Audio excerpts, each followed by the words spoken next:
So our topic is electrical waste versus paper waste in schools.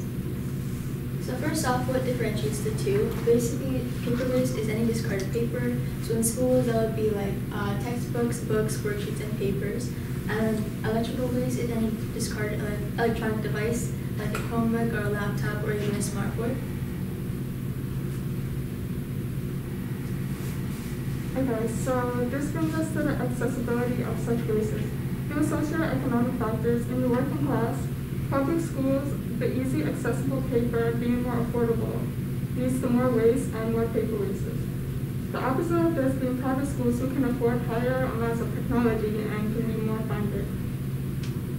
Both e-waste and paper waste have their respective drawbacks and their effects on the environment. E-waste can lead to metal pollutants such as lead, mercury, and cadmium in the soil and drinking water that can be harmful for human health and the environment. Meanwhile, paper waste contributes more long-term to the accumulation of greenhouse gases like methane, as well as expending a lot of water and energy in the paper-making process.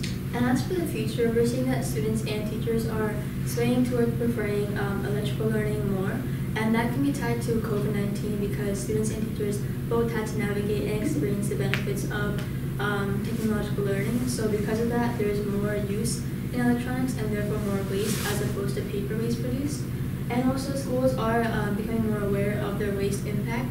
So there are measures being taken, such as how the New York State Department of Education is using solar energy, and New Mexico's Valley District is promoting a textbook-free school with the use of a collaborative online resource for for teachers to post their textbooks online.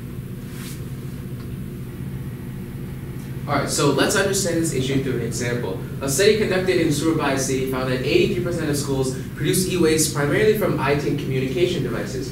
However, none of the schools handle that e-waste according to the prescribed regulations for managing solid waste. This implies that there's an imperative need for regulation and an initiative that needs to be enforced in order to make sure that e-waste and paper waste are managed efficiently in schools. So basically, how can we incorporate eco-friendly learning into our school system? We've comprised a 3-point solution. The first point being imposing school deadlines, the second to consult with medium distributors, and the third is to host a general assembly for medium distributors and school administrators.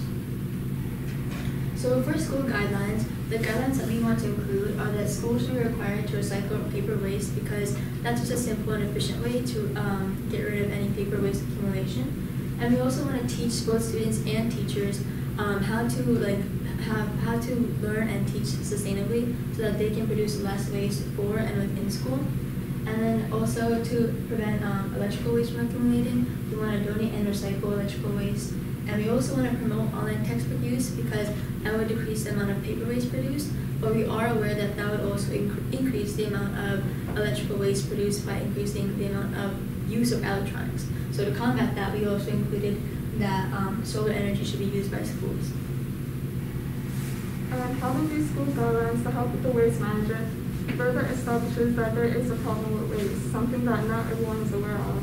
Having better waste management with these guidelines will allow for a better economy and less money wasted on paper. So allow for the money to be repurposed into a betterment for the schools. However, having these school guidelines means that there's going to be more money used to aid individual schools who favor either paper or e-waste. Since, as explained before, these wastes are dependent on the affordability. Like this, another setback might be that with the new guidelines, the sudden change might arise in challenges with students who aren't in agreement. Organizing these school guidelines without everyone in unison might cause it to fail. A subsequent solution could also be to consult the medium distributors. First, a unique needs assessment could be conducted in order to assess which schools prioritize electronic resources or paper resources and balance them efficiently. Next, we can provide specialized software training for specialized programs that are used in specific fields. Mainly medical and other types of educational fields use specific software, and also robotic and similar engineering fields use specific software. And that software needs specific training so that it can be used efficiently. Next, a consistent hybrid model can also be implemented. This means using paper and electronic resources integrated into each other. So a teacher can use one resource where it's efficient in one type of classroom day, and another depending on which is more valued. Next, we can establish a common technology support plan. Many times in schools, tech support is very far away or it can be inconvenient to reach efficiently. By implementing a program that's consistent across many public schools and even many private schools, we can ensure that a tech support officer or a similar representative can be reached in an efficient manner. Next, we can monitor and adjust material consumption. This means that supplies that are overused or unnecessary can be eliminated, and we can focus on things that provide the same benefit without focusing on other extravagant or auxiliary benefits. Next, we can always prioritize sustainable products. The products that we choose for these goals should be ones that last us for many years to come, and not ones that will expire within a few years or that students will find inconvenient. The pros and cons of consulting distributors are many. The pros are that we can allow for an increased communication between distributors and schools, and increased communication leads to better organization and waste management of unnecessary resources. However, if the two parties do not agree, conflict may be bound to arise within a school's own administration or other sustainability measures that the distributor agrees with. We can also institute what's called a General Assembly in order for a meeting to occur between the distributors and the staff members or the administrators of a particular school. Several districts and counties of a particular area can meet to assess commonalities and shared interests in their waste management system. Joint fund programs for collective benefit can be established so that wealthier districts and counties in a specific region can help out those who are less fortunate or balance resources more efficiently between different areas. Students and parents can be involved in management as well. Maybe a specific student or parent prefers an electronic model compared to a traditional paper model, and whatever the needs or popularity of a specific resource can be prioritized in accordance. Outlines for abiding conservation can also be established so that whatever efforts we do establish can last a long time and also agree with future students and parents. This solution also has its own specific needs, and that can lead to better waste management in schools and better guidelines and consultations for the future of schools that are involved. However, this General Assembly can become cumbersome if it becomes too hectic or the procedures that it implements contradicts its own school policies. Moreover, assembly attendance cannot always be regularly enforced, and the General Assembly can be overrun by one or more counties that have more wealth or power. So there are limitations that can occur with school guidelines. Just coming up with a set of guidelines that can accommodate many schools in different districts could be an issue that you have to overcome. And as for consulting between distributors, you want to make sure that schools are changing the way that they're using resources without affecting the business of those that are providing the resources. And for the General Assembly, we want to make sure that since schools have different needs, different resources, and abilities to match guidelines and the General Assembly, we want to make sure that there's a consensus made between schools and the media distributors so that everyone is kind of happy with the solution. And as for the implications of the guidelines, because we'll have set standards to meet, there'll be more consistent efforts made that will give us more positive results.